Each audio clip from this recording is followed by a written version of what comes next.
Ndër titujt kryesor do të veçojmë me rrugë rivlerësimi pasurive të paluajshme me 5%. Ministria e Financave dhe Kadastra sot publikuan udhëzimin e përbashkët. Studimi tregon se tregu i qerave në Tiranë po ndryshon sipas stilit jetesës. Zonat e zogut të zgjidhura stilit kanë kërkesën më të lartë. Arsh njoftoi se qarkullimi në segmentin rrugor nga Librazh po Gradec në vendin e quajtur Arat e Gurrës mbetet i bllokuar transporti nga rrugët alternative. Veshjet dhe këpucët zën 5.1% të buxhetit mujor të familjeve shqiptare. Sipas llogaritive, çdo familje harxhon mesatarisht 57.000 lekë në vit.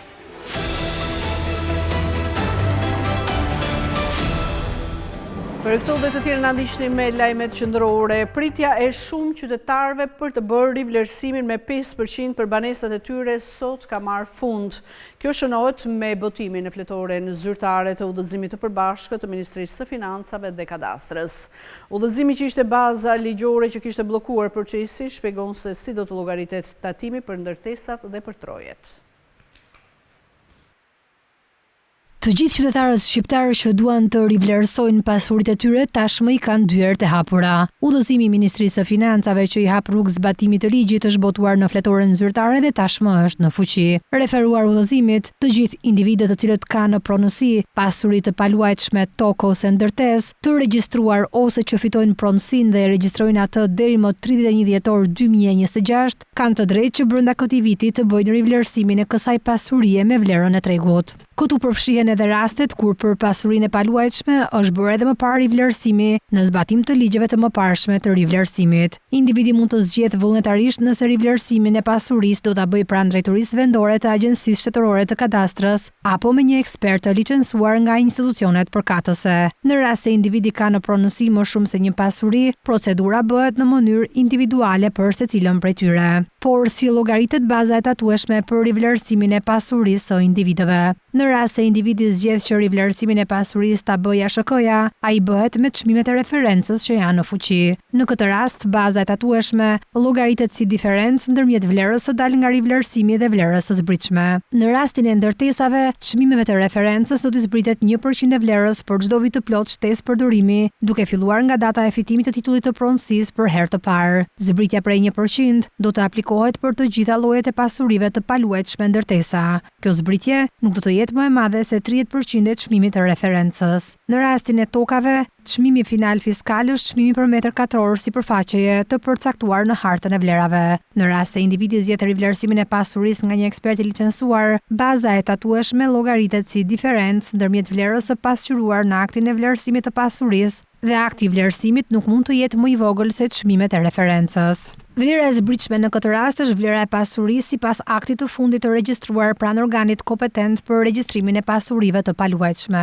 Në rastin kur mungon një vlerë e zbritshme ose vlera e regjistruar është shprehur në moneda të tilla si franga ari apo Napolona Floriri, si vlerë e zbritshme do të merret kostoja e shfrytëzimit për metër katror e përcaktuar nga akti nënligjor në fuqi për rentin kombëtar të banesave në vitin e regjistrimit të pasurisë së paluajtshme. Për ndërtesat e përfituara në rastet e trashëgimisë, dhuratave apo heqjes dorë për të cilat nuk ka qenë regjistruar vlerë pronës, si vlerë e zbritshme do të merret kostoja e shfrytëzimit për metër katror e përcaktuar nga akti nënligjor në fuqi për rentin kombëtar të banesave në datën e regjistrimit të aktit. Ndërsa për tokën, në të gjitha rastet, nëse nuk ka një vlerë në regjistrim si vlerë e zbritshme do të merret vlera e llogaritur duke përdorur indeksimin e çmimit të tokës sipas hartës së vlerave me inflacionin mesatar vjetor. Por çfarë duhet të bëjnë qytetarët tani që procesi i rivlerësimit nisi? Sipas udhëzimit të sapo dal nga financat, aplikimet do të bëhen përmes platformës Albania me një formular të posaçëm të hartuar për këtë qëllim, ndërsa fatura do të gjenerohet automatikisht pas plotësimit të dokumentacionit të kërkuar. Kronika në vijim sjell të gjitha detajet. Çdo individ që dëshiron të rivlerësojë pronën me një normë tatimore 5% duke përfituar nga ligji në fuqi, duhet të aplikojë online për shërbimin e rivlerësimit të pasurisë nëpërmjet portalit qeveritar i Albania, me kërkesën standarde që është miratuar për këtë procedurë. Në mënyrë që të pajiset me dokumentin zyrtar që pasqyron regjistrimin e shërbimit të rivlerësimit, ai duhet të aplikojë edhe për shërbimin e pajisjes me kopje të kartelës së pasurisë së paluajtshme ose kartelë jo përfundimtare, për pasuritë që ndodhen në zona që nuk janë nënshtruar regjistrimit fillestar. Aplikimi për shërbimet i drejtohet zyrës vendore të Agjencisë Shtetërore të Kadastrës, e cila është kompetente për territorin ku gjendet pasuria e paluajtshme.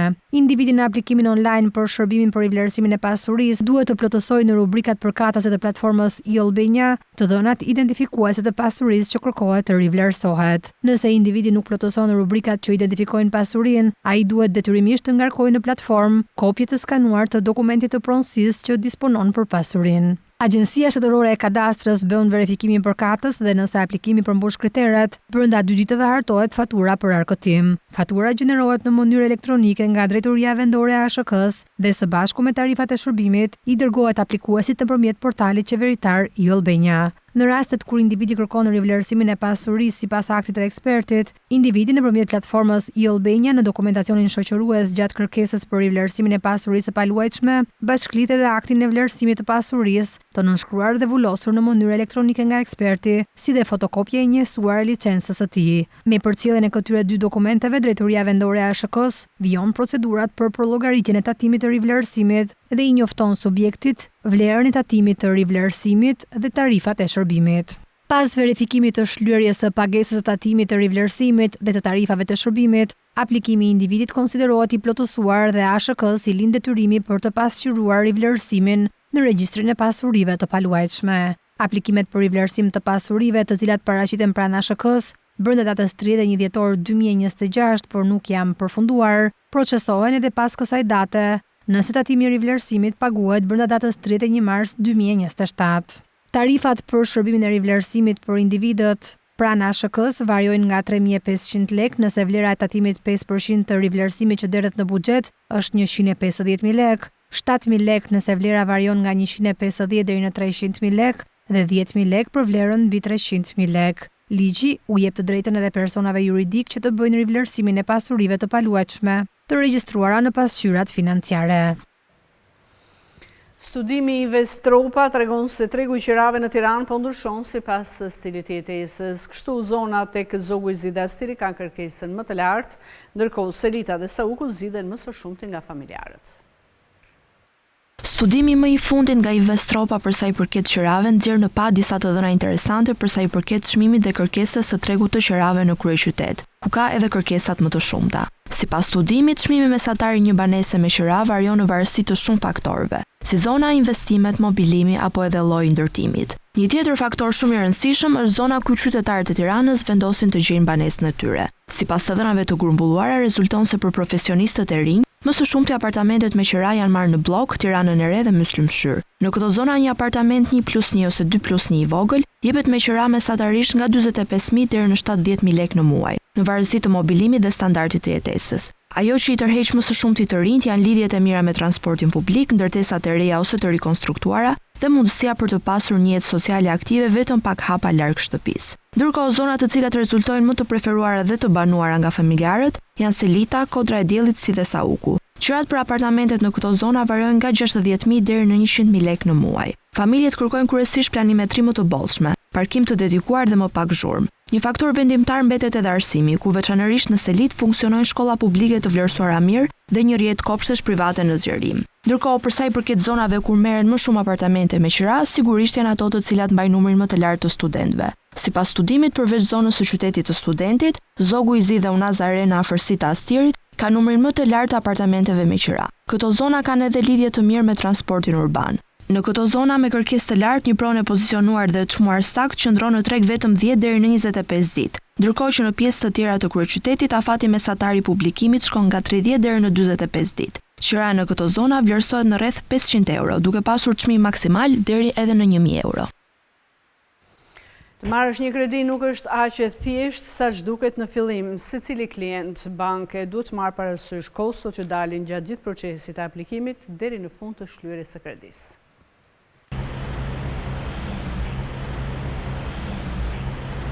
Sa është interesi dhe kosti mujor për një kredi prej 80.000 eurosh? Është pyetje që bëjmë zakonisht kur duam të marrim një kredi në bankë. Megjithatë, përveç kostit dhe interesit, pas aplikimit dhe shlyerjes së një kredie, fshihet një kosto më lartë për qytetarin. Këto kosto përfshin komisionet që ne I paguajmë bankës, sigurimi I jetës dhe po ashtu I shtëpisë që është I detyrueshëm, por edhe shpenzime të tjera notariale dhe të hipotekës. Komisionet që aplikohen gjithmonë dhe nga të gjitha 11 banka tregtare në vend janë komisionet e disbursimit, komisionet për shlyerje të parakohshme të kredisë dhe penalitete për shlyerje të vonuar. Bankat e mëdha aplikojnë një numër më të vogël komisionesh se bankat e tjera më të vogla. Në varësi të bankës ku ju do merrni kredin, mund të keni edhe komisione të tjera, si ai mirëmbajtjes së llogarisë së kredisë, komision për ndryshimin e kontratës dhe ristrukturimin e UAZ. Nëse do të bleni një shtëpi me vlerë 80.000 euro, banka financon maksimumi 85% të kësaj vlere, ndërsa 15% do ju mbeten ju. Pra për një shtëpi prej 80.000 eurosh, banka do të jap maksimumi vetëm 68.000 euro, dhe ju do I mbuloni vetë 12.000 euro të mbetura. Për 68.000 euro, interes 4% dhe afat shlyerje 300 muaj, pra 25 vjet në një nga bankat më të mëdha në vend, kosti mujor do të ishte 358 euro. Në fund të 25 viteve, ti do I kesh paguar bankës vlerën e plotë të kredisë që ke marrë dhe përafërsisht 39.000 euro interes, në total rreth 107.000 euro. Po nëse llogarisim edhe komisionet, komisioni I disbursimit I cili paguhet vetëm një herë kur kalon kredia është 1% e vlerës totale të saj në shumicën e bankave, pra 680 euro në shembullin ton. Në rast se ndodh që ta vonosh një muaj kësin e kredisë, do të paguash edhe 64 euro të tjera. Po ashtu nëse mbyll kredin para afatit paguar 1% mbi shumën e mbetur në momentin e mbylljes. Për shembull, nëse pas disa viteve të kanë mbetur 10.000 euro, do të paguash edhe 100 euro të tjera. Në total, 844 euro komisione në rastin më të mirë. Gjitha detyrimet e kredisë arrin gati 110.000 euro, duke përfshirë në mënyrë të rrumbullakosu edhe shpenzimet e tjera notariale apo të hipotekës, që shkojnë mbi 1.000 euro, në të cilat rrisin e barrën UAZ për qytetarët, madje duke përjashtuar këtu edhe sigurimin e jetës dhe atë të pronës. Kështu, të marrësh një kredi nuk është aq e thjeshtë sa duket në fillim, duke marrë parasysh kostot që dalin gjatë rrugës, që nga procesi I aplikimit e deri në shtypje. Veshjet dhe këpucët zënë 5.1% të buxhetit mujor të familjeve shqiptare me një shpenzim mesatar për rreth 57.000 lekësh në vit për familje. Por shpenzimet reale ndryshojnë ndjeshëm sipas të ardhurave dhe preferencave për marka.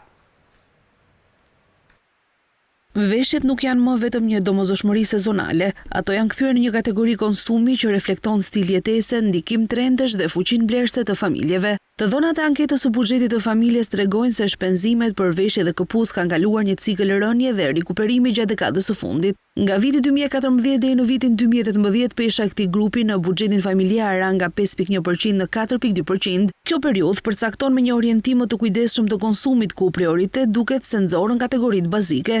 Megjithatë, pas vitit 2019 vjet të re një kthes, pesha e shpenzimeve për veshje rikthehet mbi 5% dhe qëndron relativisht e qëndrueshme edhe në vitet pas pandemisë. Sipas të dhënave për vitin e fundit, veshje dhe këpucë zënë 5.1% të totalit të shpenzimeve mujore për konsum, me një konsum mesatar prej 93.000 lekësh për familje, rezulton se rreth 4.700 lekë në muaj shkojnë për këtë kategori. Në terma vjetor, kjo përkthehet në afërsisht 57.000 lekë për familje. Duke marrë në konsiderat numrin e familjeve në vend, rezulton se shqiptarët shpenzojnë rreth 3.6 miliard lekë çdo muaj për veshje dhe këpucë. Në vit, kjo shumë arrin afërsisht 43 miliard lekë. Kjo e vendos këtë kategori ndër zërat më të rëndësishëm të konsumit jo ushqimor, duke reflektuar jo vetëm nevojën bazike për veshje, por edhe ndikimin e modës, ofertës së zgjeruar në treg dhe cikleve sezonale të blerjeve. Por çfarë përfshihet në këtë kategori? Sipas metodologjisë së Instat, në këtë zë përfshihen veshje për burra, gra, fëmijë dhe foshnja, qofshin të gatshme ose të bëra me porosi në të gjitha materialet për përdorim të përditshëm, sportiv apo pune. Megjithatë, shifra për rreth 4.745 lekësh në muaj për familje është një mesatare statistikore. Në praktik, struktura e shpenzimeve ndryshon ndjeshëm nga një familje tek tjetra. Ka familje që kufizojnë blerjen e veshjeve në nevoja bazike sezonale, duke mbajtur këtë zë minimal në buxhetin e tyre. Nga ana tjetër, ekziston një segment konsumatorësh i orientuar drejt markave të njohura dhe produkteve me çmime më të larta. Aksi rrugor Librazh Bogradec vijon të jetë bllokuar, ndërsa rrëshqitjet e tokës vazhdojnë. Kreu I autoritetit rrugor shqiptar tha për Skan Televizion se po punohet pa ndërprerje për zgjidhjen e situatës. Aktualisht po kryen studime gjeologjike për të ndërtuar një kalim sa më të shpejtë. Prej ditës së shtunë, aksi Librasht Pogradec është bllokuar si pasojë e rrëshqitjeve masive. Trafiku është devijuar, mjetet qoftë nga Tirana në drejtim të juglindjes, ashtu edhe nga juglindja në drejtim të kryeqytetit, tashmë do të duhet të ndjekin rrugë alternative nga Gramshi për mjetet e zakonshme për autoveturat, ndërkohë për mjetet e tonazhit të rënd rekomandohet Maqedonia e Veriut. Por ajo çfarë ka bërë më dramatike situatën, mëngjesin e kësaj së hëne, është fakti se është shembur edhe bypassi i cili do të ndërtohej për t'i dhënë një zgjidhje alternative kësaj situate. Drejtori i Autoritetit Rrugor Shqiptar, Ami Kozeli, në një prononcim për televizionin Skan, thotë se terreni është i vështirë dhe rrëshqitja është aktive. Është vështirësuar komunikimi, sepse janë zgjatur dhe oraret e udhëtimit, por nuk kemi një izolim, por kufizim. Kjo është një situatë, një kufizim i domosdoshëm, gjithë cilën ne morëm mas paraprake në kohë, pa duke shmangur kolaps, që janë fenomene që kanë ndodhur dhe në vende tjera. Kontraktori ka pasur një mobilim të jashtëzakonshëm, sepse ndërtimi i një bypassi, ashtu si një bypassi sekondar ose një unazë sekondare në 48 orë nuk është gjë e pakët, por pat një gatishmëri totale nga ana e tij.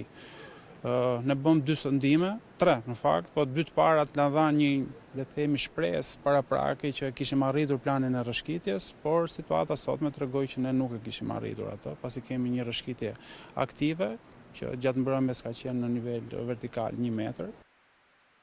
Kozeli sqaron se autoritetet kanë marrë masat, por ende nuk ka një afat kohor për zgjidhjen e situatës, ndërsa i bën thirrje drejtuesve të mjeteve të ndjekin rrugët alternative. Akset alternative janë ato të njoftuara, pra Malish Lozhani dhe nga përmeti për autoveturat, ndërkohë për mjetet e tonazhit të rënd, ne nuk kemi rrugë alternative, por është ajo nga Qafsana, pra nga Maqedonia. Ne presim konkluzionet e studimeve, të cilat i ka bërë Shërbimi Gjeologjik Shqiptar, ashtu dhe sondat të kontraktuara në mënyrë private, dhe nuk kam një afat kohor për rezultatet e tyre. Ndërkohë ekipi në terren, pra përveç inxhinierëve që unë shoqërohem, janë edhe inxhinierë të tjerë, të cilët po bëjnë një supervizim të zonës për të parë rrugë alternative këtu. Kjo për autoveturat dhe emergjencat. Ndërkaq nga rrëshqitjet rrezikohej edhe shtylla numër 15 në linjën 110 kV Librasht Hece Gnatja, gjë që detyroi OST-n të stakoj linjat, duke lënë disa orë pa energji disa zona të Librashtit.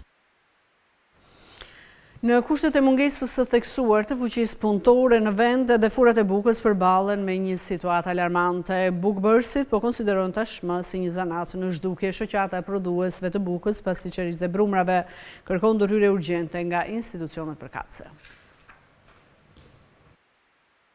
Në mes mungesës së fuqisë punëtore në tërësi, edhe furat e bukës po hasin vështirësi në bukë pjekës, pra duke konsideruar si një zanat në zhdukje. Shoqata e prodhuesve të bukës, pasticërisë dhe të brumrave, në një deklarat për mediat, ka njoftuar që institucionet përkatëse të kenë vëmendjen e duhur edhe ndaj këtij zanati. Prej kohësh prodhuesit e bukës janë të shqetësuar për mungesën e fuqisë punëtore, por kohët e fundit kjo është kthyer në një situatë alarmante, sepse nuk ka specialist bukbërës, furgji. Në shkollat profesionale, që më parë kishin kontingjentet plota të nxënësve e të studentëve për grupin bukë pasticëri, tani pothuajse nuk ka fare, po kështu dhe nuk ka pothuajse asnjë interesim për të punuar në furrat e bukës për të mësuar zanatin e bukbërësit. Shoqata ka dërguar një kërkesë Ministrisë së Ekonomisë dhe Inovacionit si dhe qeverisë me fokus te subvencionimi, por jo vetëm. Ne i kemi kërkuar Ministrisë të Ekonomisë dhe Inovacionit dhe qeverisë vëmendje maksimale ndaj të gjitha hallkave që kanë të bëjnë me specialitetin e bërjes bukës. Kërkojmë trajtimin e bukbërësit si zanat në zhdukje. Kjo nuk është thjesht mbrojtja e një kategorie punonjësish, por mbart në vetvete një aset kombëtar. Ne kërkojmë masa konkrete për të tërhequr kontingjente të rinj të interesuar për këtë zanat, duke siguruar bursa studimi, mundësi akomodimi dhe si dhe lehtësi të tjera. Kërkojmë të subvencionohet kategoria e specialitetit bukbërës furgji me pagesa specifike për të lehtësuar pagat e larta që kërkohet në kushtet e mungesës fuqisë punëtore. Sipas Peshkopis, ardhja e punonjësve të huaj në këtë sektor nuk do të jetë frutëdhënës, por duhen zgjidhje alternative të sakta. Drejtoria e Përgjithshme e Shërbimeve të Transportit Rrugor bën të ditur se gjatë muajit janar 2026 janë kontrolluar mbi 32.991 mjete në të gjithë territorin e vendit. Kontrollet kanë për qëllim garantimin e standardeve të sigurisë në qarkullimin rrugor.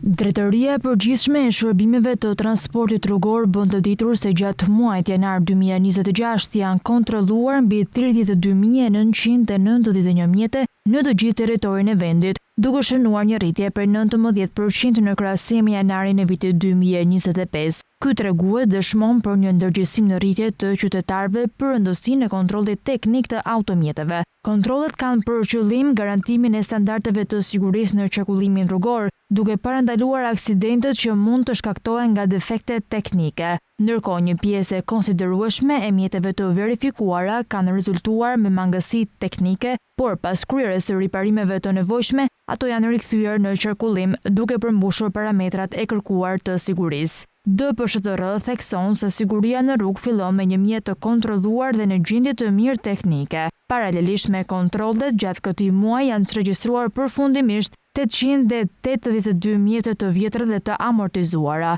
Ky proces konsiderohet një hap i rëndësishëm drejt reduktimit të rreziqeve në rrugë, por edhe drejt përmirësimit të cilësisë së ajrit dhe mbrojtjes së mjedisit, pasi automjetet e amortizuara janë ndërburimet kryesore të ndotjes. Drejtoria e Përgjithshme e Shërbimeve të Transportit Rrugor u bën thirrje qytetarëve që të tregohen të përgjegjshëm dhe të rezervojnë online takimin për kontrollin teknik përmes platformës Jelbenia me synim për të rritur standardet e sigurisë rrugore në vend.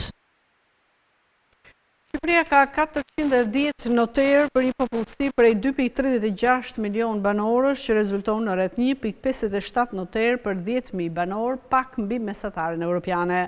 Tirana, Durrësi dhe Vlora kryesojnë me numrin më të lartë. Në Shqipëri, noterët janë pjesë thelbësore e sistemit ligjor dhe ekonomik, duke ofruar shërbime të tilla si kontratat, regjistrime dhe certifikata ligjore, por sa janë realisht këta profesionistë në raport me popullsinë e vendit tonë. Sipas të dhënave më të fundit në sistemin notarial aktualisht janë në detyrë 410 noterë për një popullsi prej 2.36 milion banorësh, që jep një raport mesatar për rreth 1.7 noterë për 10.000 banorë. Ky tregues flet për një përqendrim të konsiderueshëm të shërbimeve notariale në krahasim me nevojat minimale ligjore, por shpërndarja e tyre midis qarqeve duket mjaft e pabarabartë. Në kryeqytet Tirana kryeson bindshëm me 186 noterë mbi 2.4 për 10.000 banorë, duke reflektuar jo vetëm popullsinë e lartë, por edhe aktivitetin e madh ekonomik dhe transaksionet intensive që kërkojnë shërbime notariale. Pastaj Durrësi dhe Vlora kanë gjithashtu një raport të lartë mbi 2 noterë për 10.000 banorë. Në qarqet më të vogla situata shkret ndryshe. Dibra ka vetëm 5 noterë për mbi 100.000 banorë, ndërsa Kuksi ka po aq për rreth 60.000 banorë, që jep një raport 9.1 për 10.000 banorë. Kjo tregon se qytetarët në këto zona shpesh përballen me vështirësi për të kryer veprime notariale, duke u detyruar të udhëtojnë në qytete më të mëdha. Qarqet të tjera si Berati, Elbasani, Fieri, Gjirokastra, Lezhë, Shkodra dhe Korça kanë një raport mesatar prej 1 deri në 1.7 noterë për 10.000 banorë. Analiza e këtyre të dhënave tregon një tendencë të qartë. Noterët janë shumë të përqendruar në qendrat urbane dhe bregtetare. Referuar të dhënave nga Këshilli i Evropës, mesatari evropiane vlerësohet në rreth 13.9 noterë për 100.000 banorë, që do thotë rreth 1.39 noterë për 10.000 banorë në vendet që kanë të dhëna të plota të raportuara.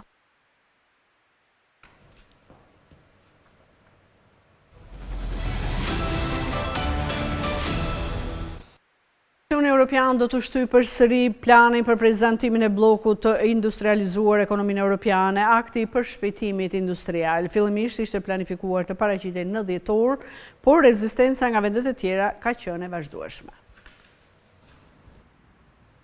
Komisioni Evropian do të shtyjë përsëri prezantimin e planit të bllokut për të riindustrializuar ekonominë europiane, tha të hënën kabineti komisionerit të strategjisë industriale, duke sinjalizuar se divergjencat midis shteteve anëtare të Bashkimit Evropian mbeten. Akti për shpejtimit industrial i udhëhequr nga Franca fillimisht ishte planifikuar të paraqitej në dhjetor, por rezistenca nga vendet e tjera dhe madje edhe brenda Komisionit Evropian ka qenë e vazhdueshme, duke shtyr propozimin deri më 4 mars pas 3 përpjekjeve të dështuara, së bashku me rezistencën ndër në vetë Bashkimin Evropian, Brukseli tani po përballet me kundërshtimin e Shteteve të Bashkuara me ambasadorin e vendit në Bashkimin Evropian që thotë se Washingtoni hedh poshtë çdo përpjekje për të përfshirë preferencat europiane në rregullat e prokurimit publik të bllokut. Në një dokument të publikuar më parë, ekzekutivi i Bashkimit Evropian mbështet krijimin e skemave vullnetare të etiketimit për produkte me karbon të ulët prodhuar në Bashkimin Evropian për të ndihmuar në vlerësimin e angazhimit të industrisë, ku veçohet në veçantë industria e çelikut. Propozimi për një etiket mbi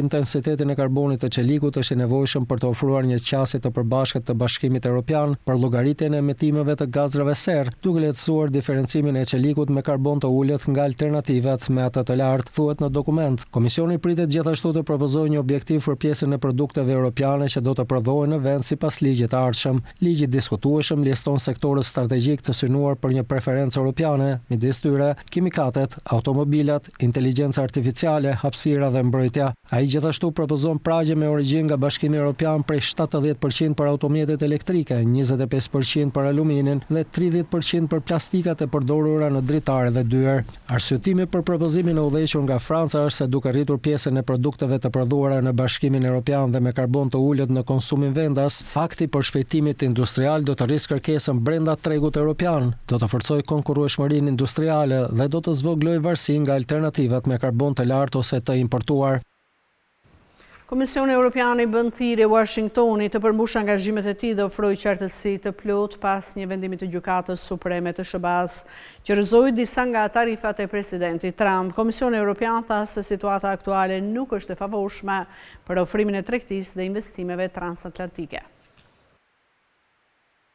Komisioni Evropian i bëri thirrje Washingtonit të përmbushë angazhimet e tij dhe të ofrojë qartësi të plotë pas një vendimi të Gjykatës Supreme të Shteteve të Bashkuara të Amerikës që rrëzoi disa nga tarifat e presidentit Trump. Presidenti ka kritikuar ashpër vendimin e gjykatës dhe dëshiron një tarifë globale prej 15% nga 10% që njoftoi një ditë më parë. Komisioni Evropian tha se situata aktuale nuk është e favorshme për ofrimin e tregtisë dhe investimeve transatlantike të drejta, të balancuara dhe reciprokisht të dobishme, siç është rënë dakord nga të dyja palët, edhe parashikuar në deklaratën e përbashkët Bashkimi Evropian Shtetet e Bashkuara të gushtit 2025. Zyrtarët amerikanë dhe të Bashkimit Evropian nënshkruan një marrëveshje tregtare vitin e kaluar që vendos një taksë importi prej 15% për 70% të madrave europiane të eksportuara në Shtetet e Bashkuara. Një ligjvënës i lartë i Bashkimit Evropian tha se do t'i propozojë ekipit negociues të Parlamentit që ta pezullojë procesin e ratifikimit të marrëveshjes. Vlera e tregtisë së madrave dhe shërbimeve mes Bashkimit Evropian dhe Shteteve të Bashkuara arriti në 1.7 trilion euro në vitin 2024 ose një mesatare prej 4.6 miliard euro në ditë. Një marrëveshje është një marrëveshje, tha Komisioni Evropian. Si partneri më i madh tregtar i Shteteve të Bashkuara, ne presim të përmbushim angazhimet e tyre të përcaktuara në deklaratën e përbashkët, ashtu siç Bashkimi Evropian i qëndron besnik angazhimeve të tij. Produktet e Bashkimit Evropian duhet të vazhdojnë të përfitojnë nga trajtimi më konkurrues, paritje të tarifave për te kufirit të qartë dhe gjithëpërfshirës të rënë dakord më parë. Eksportet më të mëdha të Europës në Shtetet e Bashkuara janë produktet farmaceutike, makinat, avionët, kimikatet, instrumentet mjekësorë si dhe vera dhe pijet alkolike. Ndër eksportet më të mëdha të Shteteve të Bashkuara në blok janë shërbimet profesionale dhe shkencore si sistemet e pagesave dhe infrastruktura cloud, nafta dhe gazi, produktet farmaceutike, pajisjet mjekësore, produktet hapësinore dhe makinat. Si një blok tregtar, kryesisht Bashkimi Evropian ka në dispozicion një mjet të fuqishëm për të akmarrë instrumentin kundër shtrëngimit të bllokut. Ai përfshin një sërmasash për bllokimin ose kufizimin e tregtisë dhe investimeve nga vendet që gjenden se po ushtrojnë presion të tepruar mbi vendet anëtare ose korporatat e Bashkimit Evropian. Futja e euros digjitale mund të kushtojë bankave europiane midis 4 dhe 6 miliard euro të shpërndarë gjatë 4 viteve. Gjithashtu krijimi i monedhës së re digjitale vlerësohet se do të kushtojë Bankës Qendrore Europiane rreth 1.3 miliard euro. Futja e euros digjitale mund të kushtojë bankave europiane midis 4 dhe 6 miliard euro të shpërndara gjatë 4 viteve.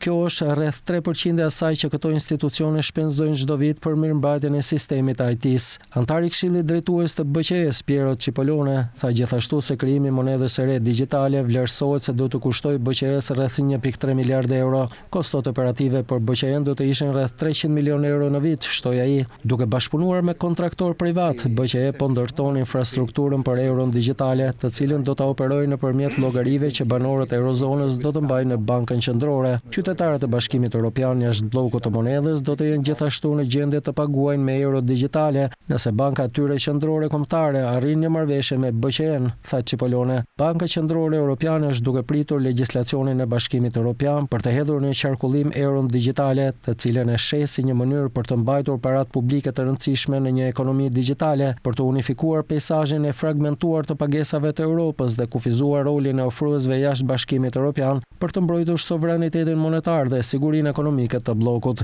Banka do të jenë në gjendje të kompensojnë kostot përmes tarifave që marrin nga tregtarët për shërbimet digjitale të euros që do të ofrojnë. Do të jenë bankat ato që u japin përdoruesve aplikacionin e nevojshëm për smartphone për të paguar me euro digjitale. BCE është duke punuar për të zgjedhur huadhënësit që janë të interesuar të marrin pjesë në fazën pilot të euros digjitale përpara lançimit të saj zyrtar në vitin 2029. Tregtarët nga ana tjetër do të kursejnë para sepse do të ketë një kufizim në tarifat e ngarkuara për pagesat digjitale në euro dhe ky kufizim do të jetë më i ulët se ai që aplikojnë firmat ndërkombëtare si Mastercard ose Visa për momentin. Sipas raportit global të pasurisë 2025, pasuria mesatare për të rritur në Europë në vitin 2024 ndryshonte shumë në 31 vende europiane. Ajo varionte nga 29.923 euro në Turqi në 634.584 euro në Zvicër. Pabarazia në pasuri në të gjithë Europën është e qartë, njerëzit në disa vende janë shumë më të pasur se të tjerët. Pasuria për të rritur tregon një ndarje të fortë midis kombeve më të pasura dhe më të varfra. Vlera neto ose pasuria është vlera totale e asaj që zotron një familje, minus atë që i detyrohet. Ajo përfshin asetet financiare dhe asetet reale, kryesisht strehimin, pastaj borxhet zbriten nga ky total. Sipas raportit global të pasurisë 2025 nga UBS dhe të dhënave shtesë të ndara nga Eurostat, pasuria mesatare për të rriturit në vitin 2024 varioi shumë në 31 vende europiane. Ajo varionte nga 29.923 euro në Turqi në 634.584 euro në Zvicër. Brenda Bashkimit Evropian, hendeku ishte pak më i vogël, por sidoqoftë i konsiderueshëm. Pasuria mesatare për të rritur varionte nga 44.568 euro në Rumani në 523.591 euro në Luksemburg. Zvicra dhe Luksemburgu janë të vetmet vende me pasuri mesatare për të rritur mbi 500.000 euro. Danimarka renditet e treta me 444.898 euro. Mbretëria e Bashkuar më e pasur midis ekonomive kryesore, ku pasuria mesatare është mbi 300.000 euro. Kjo e bën Mbretërinë e Bashkuar më të pasur midis 5 ekonomive më të mëdha të Europës, ndërsa Italia ka pasurinë mesatare më të ulët midis tyre. Raporti paralajmëron se si pasuria mesatare, ashtu edhe ajo mediane për të rritur kanë kufizime, secila mund të japë rezultate shumë të ndryshme. Mediana është vlera e saktë mesatare në shpërndarjen e pasurisë së një popullsie. Hendeku midis vendeve më të pasura dhe më të varfra është më shumë se 20 herë në të gjithë Europën. Brenda Bashkimit Evropian, ndryshimi është më shumë se 10 herë.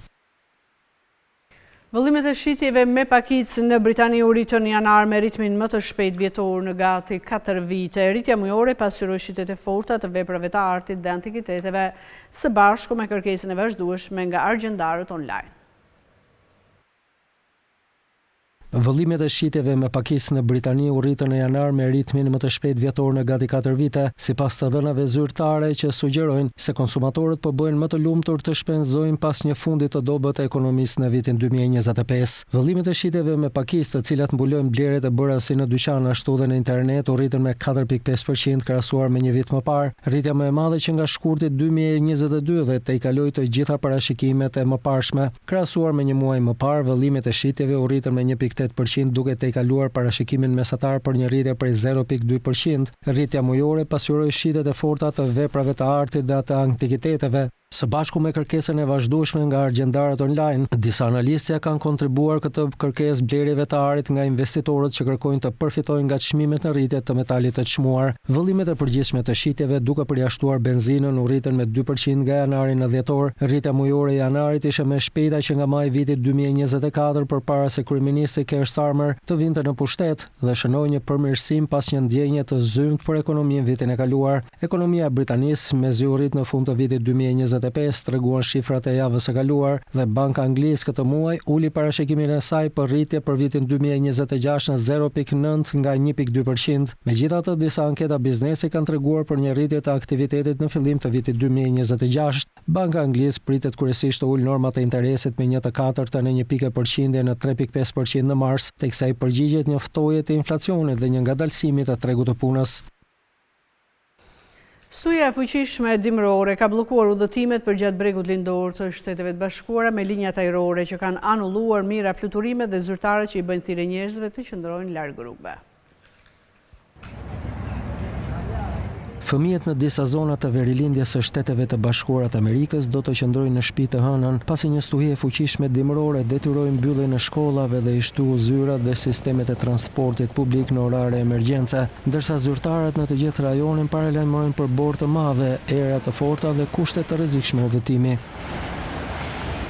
Stuhia ka bllokuar tashmë udhëtimet për gjatë bregut lindor nga Washingtoni në New England, me linjat ajrore që kanë anulluar mira fluturime dhe zyrtarët që u bëjnë thirrje njerëzve të qëndrojnë larg rrugëve. Moti dimror në verilindje mund të ngadalsojë gjithashtu përpunimin, transportin dhe dorëzimin e postës dhe pakove, tha shërbimi postar. Qyteti i New Yorkut, distrikti më i madh shkollor në vend, urdhëroi mbylljen e të gjitha ndërtesave të shkollave publike. Kryebashkiaku Zoran Mamdani shpalli gjendjet e jashtëzakonshme dhe urdhëroi që automjetat jo thelbësore të mos lëvizin në rrugët e qytetit deri në mesditën e së hënës, duke thënë se makinat e pastrimit dhe ekipet e emergjencës kishin nevojë për pastrimin e rrugëve, ndërsa rreshtet e dëborës u intensifikuan. Zyrat e qytetit do të mbyllen për shërbime fizike dhe punonjësit jo thelbësor të bashkisë mund të punojnë nga distanca, po i bëj thirrje çdo banori të New Yorkut të qëndrojnë në shtëpi.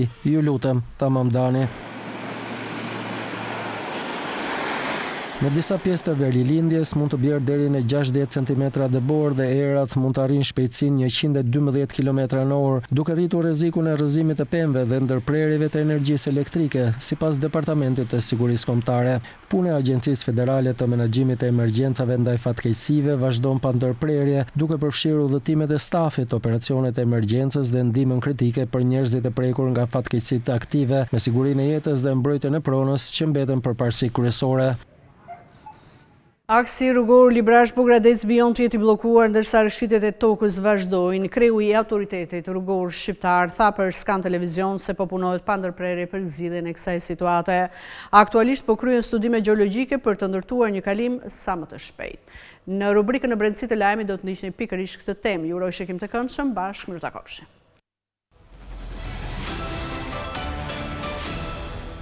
Prej ditës së shtunë, aksi Librasht-Pogradec është bllokuar si pasojë e rrëshqitjeve masive. Trafiku është devijuar, mjetet qoftë nga Tirana në drejtim të juglindjes, ashtu edhe nga juglindja në drejtim të kryeqytetit, tashmë do të duhet të ndjekin rrugë alternative nga Gramshi për mjetet e zakonshme për autoveturat, ndërkohë për mjetet e tonazhit të rënd rekomandohet Maqedonia e Veriut. Por ajo çfarë ka bërë më dramatike situatën, mëngjesin e kësaj së hëne, është fakti se është shembur edhe bypassi i cili do të ndërtohej për t'i dhënë një zgjidhje alternative kësaj situate.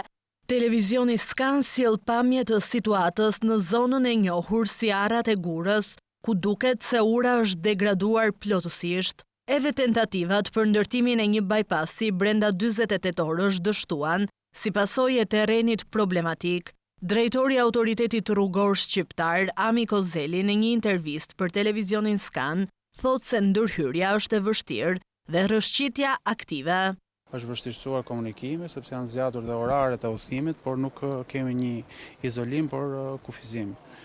Kjo është një situatë, një kufizim i domosdoshëm, gjithë cilën ne morëm mas paraprake në kohë, pa duke shmangur kolaps, që janë fenomene që kanë ndodhur dhe në vende të tjera. Kontraktori ka pasur një mobilim të jashtëzakonshëm sepse ndërtimi i një bypassi, ashtu si një bypassi sekondar ose një unazë sekondare në 48 orë nuk është gjë e pakët, por pati një gatishmëri totale nga ana e tij. Ne bëm 2 sondime, 3 në fakt, po 2 të parat na dhanë një, le të themi, shpresë paraprake që kishim arritur planin e rrëshqitjes, por situata sot më tregoi që ne nuk e kishim arritur atë, pasi kemi një rrëshqitje aktive që gjatë mbrëmjes ka qenë në nivel vertikal 1 metër, që e vështirësoi. Kozeli sqaron se autoritetet kanë marrë masat, por ende nuk ka një afat kohor për zgjidhjen e situatës, ndërsa i bën thirrje drejtuesve të mjeteve të ndjekin rrugët alternative. Akset alternative janë ato të njoftuara, pra Malish Lozhani dhe nga përmeti për autoveturat, ndërkohë për mjetet e tonazhit të rënd, ne nuk kemi më rrugë alternative, por është ajo nga Qafthana, pra nga Maqedonia. Ne presim konkluzionet e studimeve, të cilat i ka bërë Shërbimi Gjeologjik Shqiptar, ashtu dhe sondat të kontraktuara në mënyrë private, dhe nuk kam një afat kohor për rezultatet e tyre. Ndërkohë, ekipi në terren, pra përveç inxhinierëve që unë shoqërohem, janë edhe inxhinierë të tjerë, të cilët po bëjnë një supervizim të zonës për të parë rrugë alternative këtu. Kjo për autoveturat dhe emergjencat. Aktualisht, sipas njoftimeve të ARSH, lëvizja e autoveturave kryhet nëpërmjet aksit Malish-Lozhan, Strelc-Gramsh-Elbasan dhe alternativa e dytë është Qafthan, Pogradec, Korç, Leskovik, Përmet, Tepelen, të cilat pavarësisht se zgjasin kohën e udhëtimit, ofrojnë lidhjen e juglindjes me kryeqytetin dhe pjesët e tjera të vendit. Ndërkaq, sa i përket mjeteve të tonazhit të rënd, e vetmja rrugë alternative është nëpërmjet pikës doganore, Qafthan, Maqedoni, pika doganore Blllatës, rruga e Arbrit për të mbërritur në kryeqytet, por përveç bllokimit të qarkullimit nga rrëshqitjet, rrezikohej edhe shtylla numër 15 në linjën 110 kV Librazht-Hecegnatia, gjë që detyroi operatorin e sistemit të transmetimit të stakoj linjat duke lënë disa orë pa energji disa zona të Librazhdit. Problematika e parë në këtë zonë u evidentua disa javë më parë, ku si pasojë e rrëshqitjes masive të dherave, qindra automjete mbetën të bllokuara deri në pastrimin e rrugës nga inertet, ndërsa me përkeqësimin e kushteve meteorologjike dhe dendësinë e lartë të shiut, problemi u thellua deri në degradimin e urës dhe mbylljen e qarkullimit.